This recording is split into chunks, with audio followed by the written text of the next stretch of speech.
What's up, folks? This video is about business. That's a quote from Milton Friedman. The business of business is business. And I was in a conversation recently with a friend of mine. Shout out to Karen. Karen, thank you. And we were talking, and we have a bi-weekly call where we talk about what's showing up for us inside of our business. And right now, you have people that are applying for their PPP loan for their business. And some of them just, a lot of people are doing it on a personal level, but you also have a lot of people who've recently gotten incorporated that are looking for, investment or startup capital, things that they can put money into growing their business. And I was talking to Karen. What showed up was I was sharing with her how for years I actually did not take any action around my business because I was in that analysis paralysis frame of mind. It's like I knew better. And, this is somewhere I met Karen. There's something called Landmark Education, and there's something called the Landmark Forum. Do the Landmark Forum. If you want to continue your personal and professional growth and development, do the Landmark Forum. So anyway, in the Landmark Forum, one of the things they talk about is that knowing makes no difference. So it's like, and I got plenty of testimony for that. I knew better in terms of getting out of the analysis paralysis mode or the nihilist mindset that I was in for a long time, because it's like, what's the point? None of it seems to matter anyway, especially in light of the times we're in now. I mean, granted, I still have hope, but a lot of people are just like, the world is coming to an end. And that was kind of the frame of mind I was in for a long time. And so I didn't take actions inside of, growing and developing my business. And one of those is getting incorporated, finding a good accounting software, whether that's QuickBooks or I know, like, if you do a lot of driving for your business, there's Mileage IQ, which I used for a while when I was doing Uber for a little while. And then, and I was sharing with her in the conversation, I was just thinking about all of the things that come up, like I'm going through a credit restoration course right now where he shows you how to get access to lines of credit, like $100,000 or more. And one of the things he mentioned was getting a post office, not a post office box like with the United States Postal Service, but UPS or FedEx post office, like mailbox or whatever. It's actually considered to be more credible and more legit because they actually give you an actual address. And that is distinct from the United States Postal Service. And I read that somewhere else in another video, and I'm just having deja vu because I think I already mentioned this before. Maybe it was on my Anchor channel. But nevertheless, that's a cost. And then there's this one website, and I meant to do some work on that today. Nowsite right now, not right now, Nowsite, I think Nowsite, something or other. But basically the website helps you to market your business. That's an additional $5. And then I signed up for Experian's credit monitoring system to just keep track of where my credit is. That's $15 a month. So those little charges add up. And for a long time, I could not make the connection around why I needed to get a business plan. It's like, for what? I'm doing health coaching. I don't have equipment. I don't have employees. I don't have a physical brick and mortar business where I need, funding to help, finance that. And it was just not in my frame of reference at all to think about having a business plan. And when I was talking to her, one of the things that showed up for me is like, dude, get the damn business plan like yesterday. And so between that, and I'm going to do it myself, but I know sometimes you can, have somebody do it for you. That's going to be a cost. And sometimes it actually makes more sense as a business owner to outsource it and have somebody else do the work for you.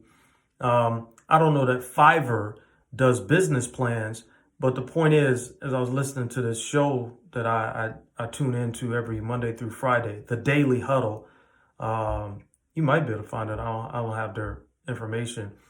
And if you request it, I can put it down in the chat area. But they had a guy on there talking about how people that run businesses a lot of times will outsource different jobs as opposed to hiring a person like part-time or full-time for that, because that's just the way that things have shifted in the marketplace where we're talking about what we have come to know as jobs and employment, being a business owner or working for someone. So that's where, services like Fiverr come into play. And that's a nominal fee, but that's still a fee. And so part of what showed up in the conversation with her is that I, shared how I have been resisting client acquisition. I have been resisting product development. I have like 5 different herbal, plant-based products that I want to create as a way to create passive income. And I actually wanted to do more public speaking, and generate my money that way, get my book published, have my book and my products at my events for people to purchase, and really provide exceptional value to the point where that's another way for me to generate passive income. And even when I have my website, I paid for the website for 2 years for the domain name. And I think that was $150. I paid for the domain name for my book before I even had the money to pay the publisher. And that was about, I want to say maybe $100 to secure the domain name for 2 years. So what am I really saying here? Don't put the cart before the horse. If you don't have a business plan, I'm pretty sure it's probably fair to say that you don't have a business. I like to watch Shark Tank a lot, and hearing the sharks talk to, people that are inventors, which is different from being a business owner, or people that have a product, which again is different from being a business owner, versus people that actually own a business and have, equity and shares and things like that. It's a totally different conversation. And to really start off on the right foot, get your business plan done. And there's, in this day and age, the information age, as they say, there's no excuse for us to not be able to get whatever answers we need to whatever questions that we have, because the information is out there. Yeah, you got a lot of scam artists and a lot of frauds, but you also have a lot of people providing quality content for free.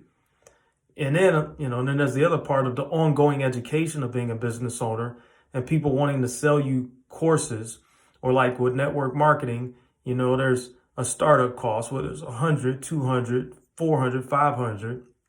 Again, all money coming out. So if there is no plan, you're just throwing something at the wall and hoping that it'll stick. And that just doesn't work. And what really works is having goals that are measurable. And I'm throwing myself into all conversations around money. So I'm actually gonna hire a lady to work with me on my budgeting month to month, because I've done a shitty job at managing my finances, because I just haven't been willing to look at the what is so in terms of what I earn and what I actually have to spend on a month-to-month basis. And then I get overextended with my credit cards, and I'm doing everything I can to get my credit score above 700 and then above 750, so on and so forth.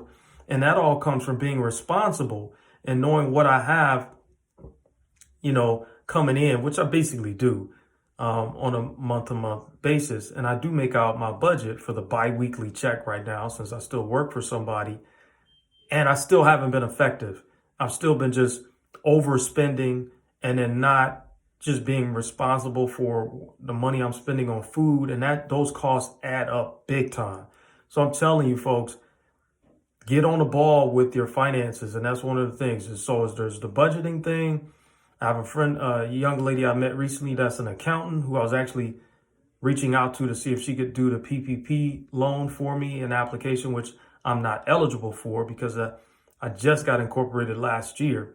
And so, but nevertheless, I have a good rapport with her, and I may be able to work with her at some point, just doing, filing papers or something, just being able to learn some things about accounting. And then I have a lady that does taxes. And then I get a garnishment right now for an old credit card from like 20 years ago. They've been chasing me down for years. And so I'll be reaching out to somebody to get that handled too. So it's like all things relating to money. I'm just throwing myself all out, all in into those conversations so that I can disappear what's been in my space that's had me so disempowered around my relationship to money. Because I know we live in an abundant universe, and I'll wrap it up here. One of the things that I got recently from meeting with this investor, and I'm pretty sure he's a millionaire, and if not, he's pretty dang on close. One of the things he said to me, he said, listen to The Science of Getting Rich by Wallace D. Wattles, and listen to it often. And in particular, he said, listen to chapter 6 and listen to chapters 11. He said, I listened to that book. I think he said I listened or read that book 14 times before he became rich. So, and that takes me back to some stuff I've learned about the subconscious mind. Repetition of a message constitutes mental programming.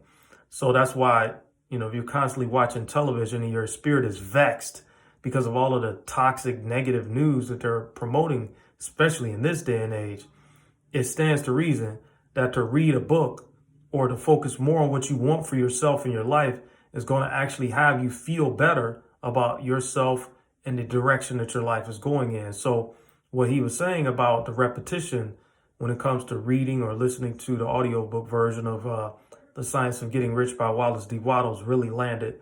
And I listened to it some years ago and nothing really happened. And I listened to this Magic of Thinking Big by David Schwartz like 4 times over the course of maybe 6 years, and nothing really happened. I listened to Think and Grow Rich by Napoleon Hill, same thing.